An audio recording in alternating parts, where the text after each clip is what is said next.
ரெண்டாவது கேள்வியை பொறுத்த வரைக்கும் இந்த ரெண்டாவது கேள்வி எனக்கு தரப்பட்ட ஒரு தர்க்க சுற்று இருக்கும்.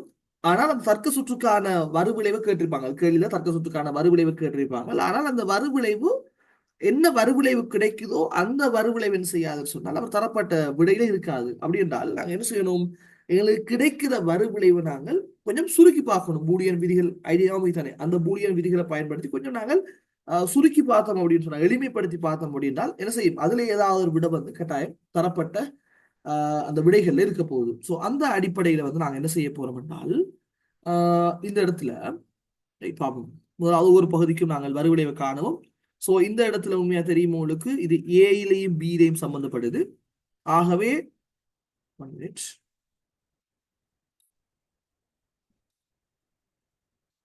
ஓகே, அப்ப என்ன நடக்க போகுதுன்னா இந்த இடத்துல ஏ பிளஸ் பியினுடைய பார் இருக்கும்.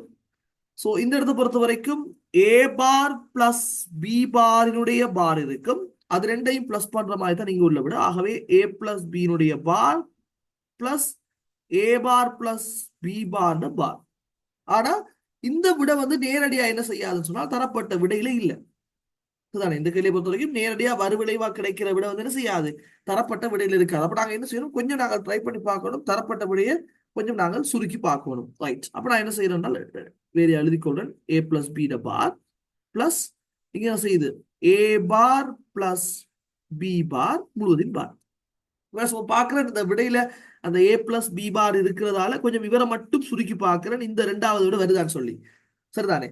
அப்ப அந்த அந்த ஐடியாவில் நான் என்ன செய்யறேன்னா, அப்ப ஏ பிளஸ் பி பாரை வச்சுக்கொண்டு உள்ள உடைச்சி இந்த டிமோகன்ஸ் விதியை பயன்படுத்தி நான் இதை உடைச்சு விட்டேன் அப்படின்னு சொன்னால் உண்மையா உங்களுக்கு ஏபி வந்திருக்கணும். நம்மள இதை ரெண்டாவது விடையை பார்த்தோன்னே நீங்க ப்ராக்டிஸ் வந்து இருக்க மாட்டா, ரெண்டாவது விடையை பார்த்தோன்னே அது வராதுன்னு விளங்கி இருக்கலாம்.